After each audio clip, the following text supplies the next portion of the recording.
Right, good morning. Thank you for being here in this first session of the last day of the conference. We are in panel 8, devoted to Neo-Victorian novels, and it is my greatest pleasure to introduce you to the 3 speakers, 2 of them, and I hope third in the future, 2 of them very good friends of mine, and academic sisters, we can say. So first speaker is Rosario Arias. Rosario Arias is full professor of English literature at the University of Málaga. She's published on Neo-Victorian fiction and on the work of contemporary writers. She's co-edited with Patricia Bullen, Haunting and Spectrality, Neo-Victorian fiction, published in Palgrave in 2010.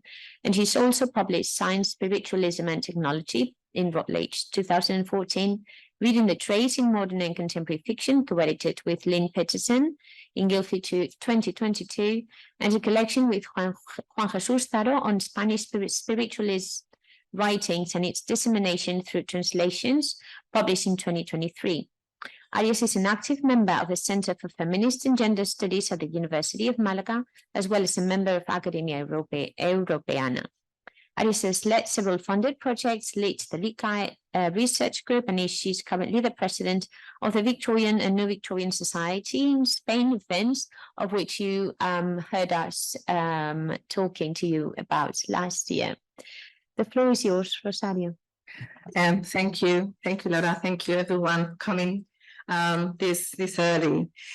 So in this paper, we'll discuss the Barbara Irwin's Mesmerism, published in 2007, and Irwin said in 1838. So that's why we can regard this as a Neo-Victorian novel.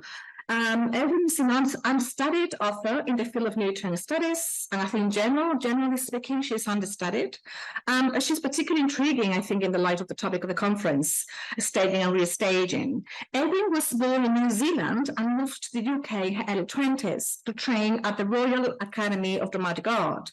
Her memoir, 1 Minute Crying Time, published in 2020, covers her childhood and early adolescence in the 1950s and early 1960s, capturing her theatrical ambitions and her social media in Wellington and Auckland on the basis of her diaries.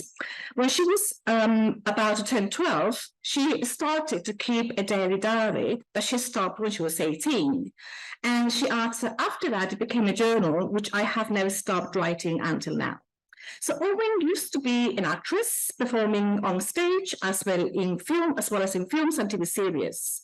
Her first novel, we've got the cover on the slide, Strangers, was published in 1978, and this inaugurated her writing career. She's published 9 novels to date and the said memoir. Most of her novels revolve around the world of the spectacle. Several are set in Victorian times, having to do with performing spaces, theatre and the circus. I'm going to tackle today the Mesmerism, but there's a follow-up novel, which is The Circus of Ghosts, which takes place at the circus. So today I will focus on the Mesmerism of the Mrs. Preston of Bloomsbury, 2007, a Victorian novel following the well-known definition by Hellman and Mark Lewing about Neo-Victorianism being about the act of reinterpretation, rediscovery, and the vision concerning the Victorian period. This novel takes us back to the Victorian theatre world, Mesmerism, and its fraught relationship with science, as well as gender, class, and the London underworld.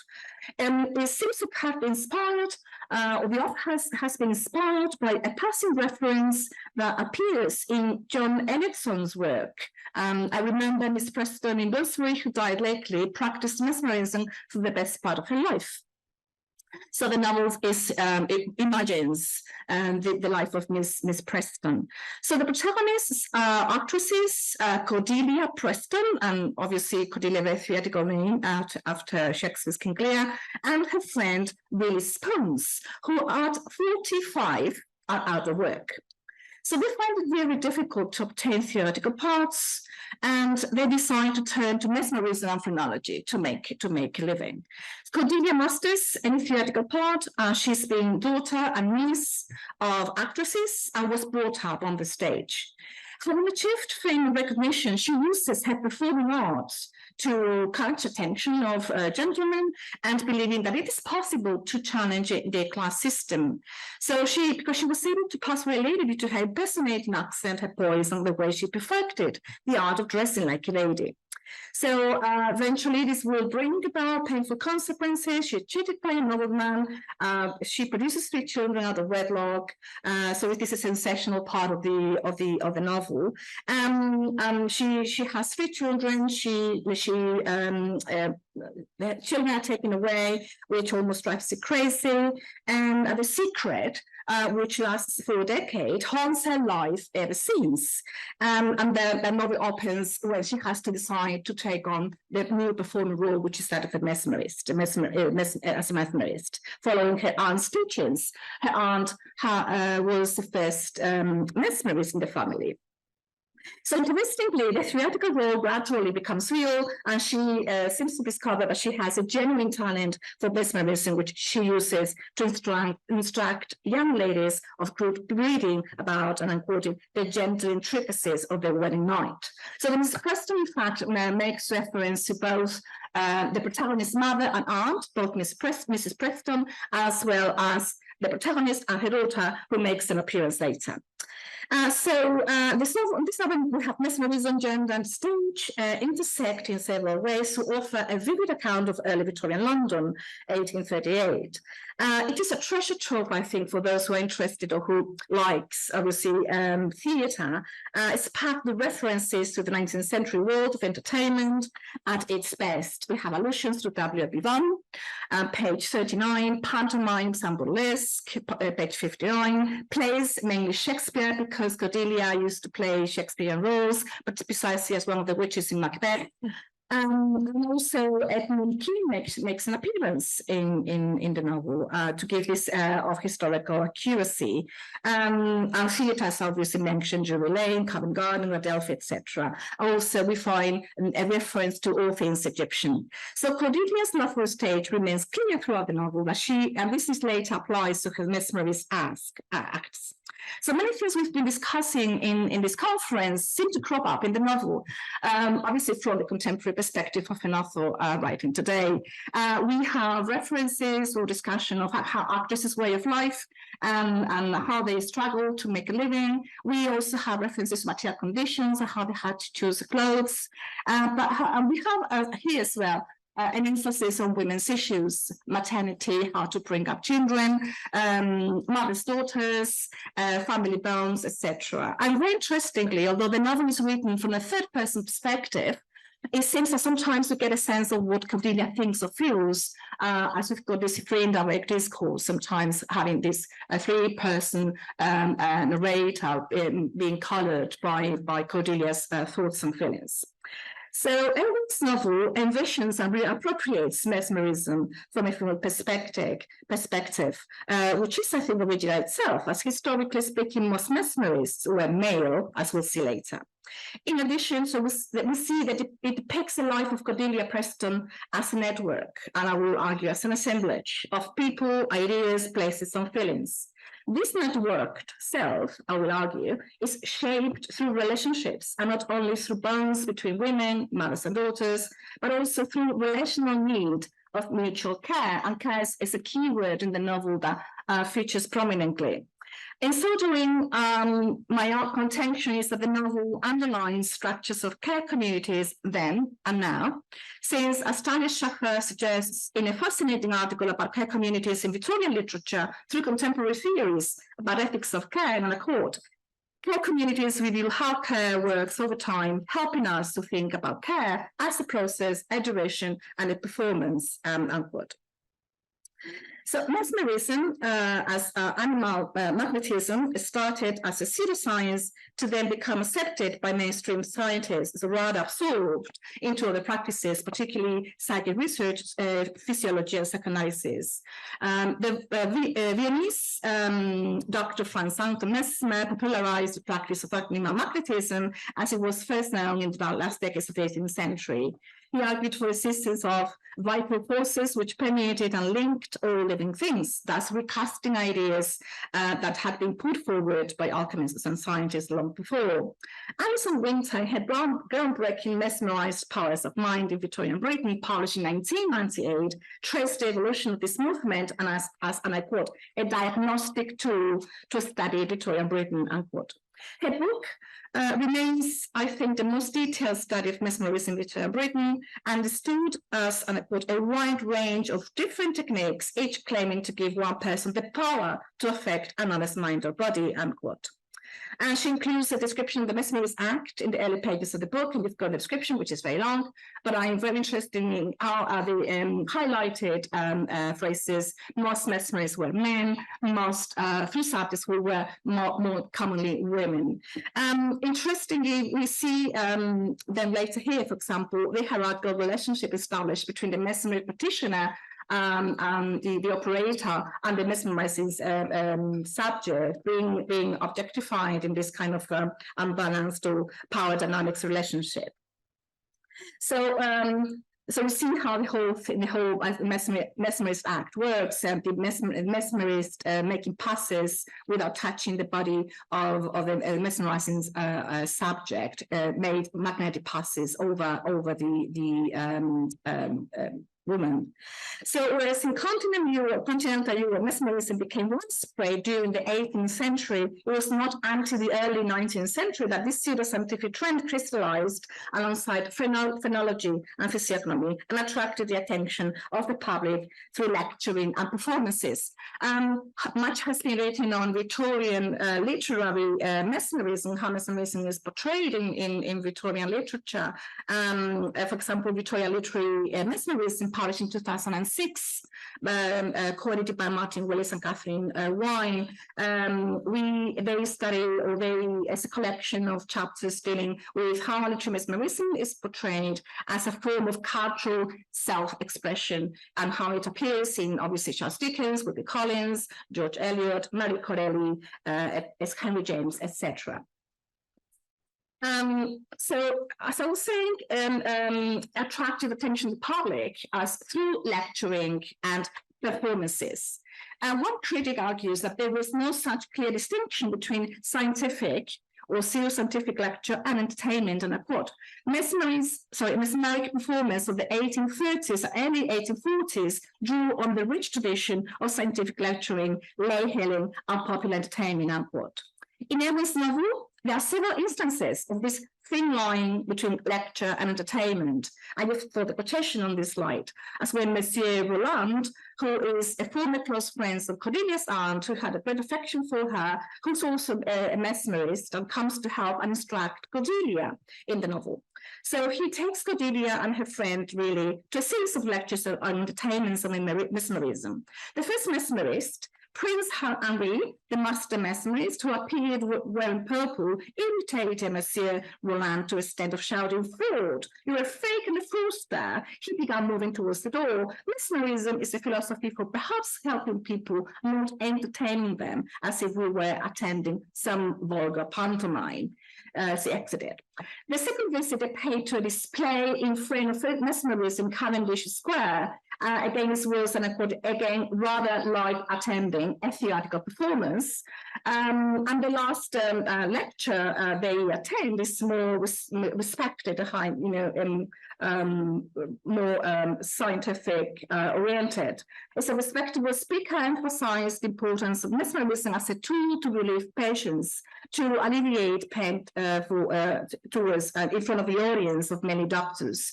So as we see in the movie shows how mesmerism was practiced in a wide range of places, all of them acquiring a theatrical quality.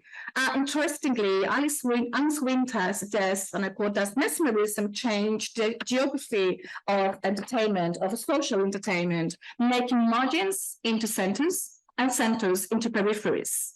Mesmerism meant different things in different places. Conversely, it also made different places mean different things. Its performances changed the meaning of the science in which it was practiced. Mesmerism transformed sick rooms into public halls, dining rooms into laboratories, hospital wards into theaters, unquote. So in Neo's novel, so several places mean different things too. We find, for example, the protagonist's room, which is in the basement in Bloomsbury, where she practices as well mesmerism. We've got her room, we've got a stage, we've got a platform, we've got a house, we've got an operating theatre. All of them display mesmerist acts with a magical quality in it, so showing spectacular nature. So Cordelia takes on the role of a mesmerist or phrenomesmerist, mixing up phrenology and mesmerism, and she has no further prospects on the stage. She only discover later that she has mesmerizing powers. So in giving Cordelia mesmerizing powers, Erin is providing a female version of the story of mesmerism, a version which is not largely recorded by cultural historians. As I noted earlier, Winter sustains that most mesmerized were men, and most mesmerizing subjects were women. So the novel fictionalizes one episode in which both Cordelia and Reilly go to University College Hospital, where John Elliotson mesmerized one of the Irish girls, whose name is not mentioned, but we know this is a real-life case of the Jane and Elizabeth O'Key, who were experimental subjects in the 1830s, and whose story is amply developed in Winter's volume. Charles Dickens appears as a member of the audience, and I quote, "That was Mr. Dickens, seated near the stage. It is Mr. Dickens." Professor Elliotson brought one of the young Irish sisters they had read about onto the stage in her hospital nightdress. So in the power dynamics between subject and patient, this hierarchical relationship between the mesmerist and the mesmerized, gender is obviously relevant as well as class, as most of the patients were working class. It is the male mesmerizer who traditionally holds sway over the whole mesmerizing act. In turn, Cordelia, as she's practicing her mesmerizing powers, meets a fellow mesmerist through the instruction of Monsieur Roland, and she becomes, and I quote, an oddity, a woman. And I quote from the novel where she's gaining respect. I'm not going to read the whole quotation, but we see how she actually mesmerizes several people in the novel, really smart as well, and a cat. That shows that she has those mesmerizing powers. It's a really funny. It's a very funny novel sometimes. So you have that she's attracting attention and gaining respect as a mesmerist. So the novel features this framing mesmerism and allows for a reimagining of what it would have been like for a woman to have such a role.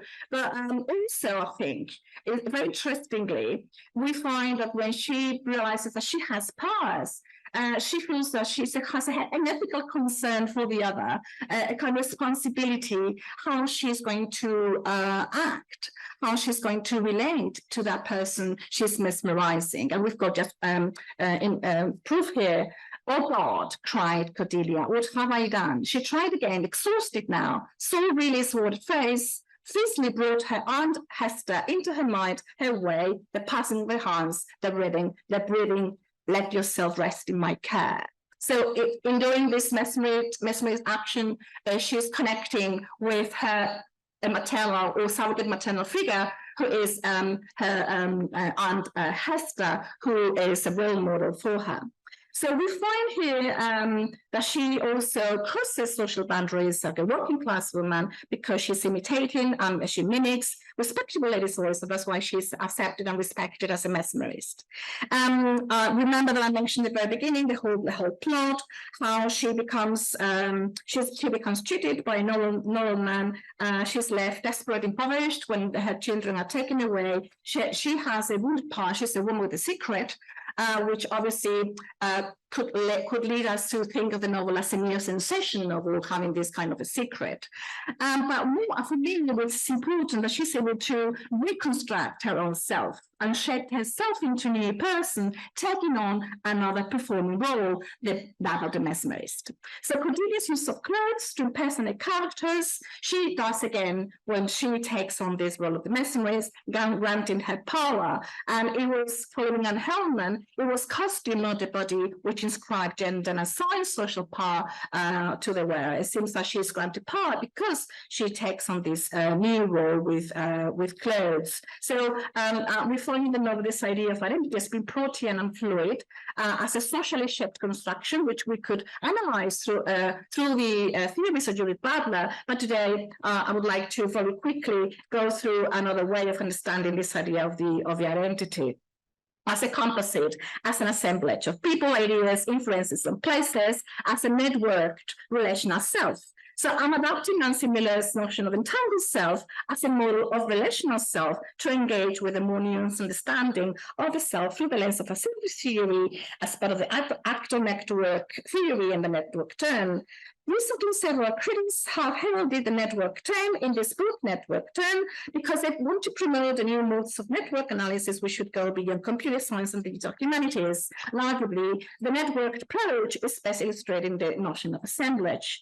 I'm not going to read the whole definition because that's a definition that is mostly used and found about the assemblage is about establishing relations, multiple various parts linking together to form a whole, and assemblage is relational. So multiplicity as well, and being together many heterogeneous terms and forms. So it seems to be the assemblage has 5 constituents, and the constituents critics find in assemblage also appear to me in the novel, in the relations Cordelia, the protagonist, establishes with other people, things, and ideas, as well as with places. Assemblages are relational, productive, heterogeneous. We find the dynamics of territorialization and deterritorialization, which means changes, places changing, mutating, and transforming all the time, and assemblages are desired because they've got a corporeal component. So Cordelia lives in the basement in Bloomsbury. This keeps her connected with her mother and her aunt, the 2 female figures, 2 crucial figures in her life, particularly her aunt Hester, one of the first mesmerists. She has fading stairs of glass on the ceiling that her mother stole from the theatre, metaphorically representing her aspirations to make a living on her own. Cordelia and her friend, always together, they're linked up because of the age, because of the background, because of the tragic lives, being both women with a secret. So these women constitute the mother and the aunt, as well as her friend, Cordelia's supporting network, as well as this other character, Monsieur Roland, whose life is inextricably tied in with that of Cordelia. We have another character, Reem's mother, Mrs. Spoons, who suffers either from dementia or Alzheimer's disease, who becomes part of this assembled group of people, and as well as another person, another female figure, a neighbor, who provides home help and care when needed. So it is very important how this kind of family, which is not made of blood ties, is very important for Cordelia. And we find that Cordelia's ethics of care is sustained throughout the novel, but especially noticeable in moments like this. I think really, Mrs. Pons, really, and I have been through so much, and of course, she could never leave Mrs. Pons, and it was Regina who lent us money when our business first began, and we were not certain we could prosper. So we've got additional members of this assembled group. Her daughter makes an appearance, and Detective Rivers. All of them facilitate a structure of care which goes beyond the maternal and turns the social fabric of their assembled group, their assembled family, their assemblage into a care community, constituting care as a performance in Talia Schaffer's terms. So this is a focus on horizontal relationships rather than the hierarchical relationship we found in the Mesmerism Act. So to conclude, I agree with Schaffer that ethics of care and literary criticism reorients us from the individual into the collective, so focusing on this horizontal approach and the network. So from the individual into the collective, into the assembled group, attending to the qualities we find in any community that functions, performativities, causativity, affiliation, egalitarianism, and temporal skew. Arias reappropriates mesmerism from a female perspective, which allows for a different take on mesmerism as a movement, But also opens new ways of dealing with power dynamics and relationships, which are other than hierarchical, which are horizontal. It's a different model which emphasizes this kind of network relationships. And this we find coding yourself and life as a network, as an assemblage of people, ideas, places, and feelings. So this networked perspective shows how the self is constructed through relationships, as well as through the relational need of mutual care between members and assembly group.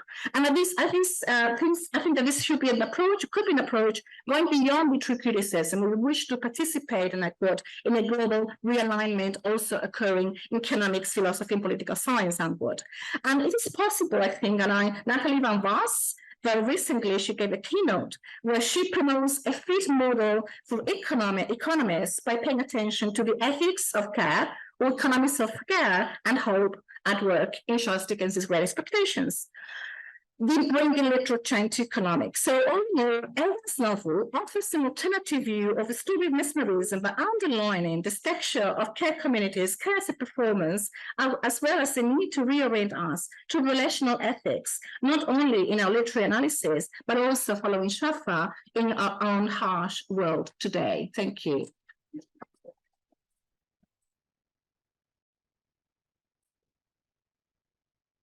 Thank you very much, Rosario, for such an inspiring talk.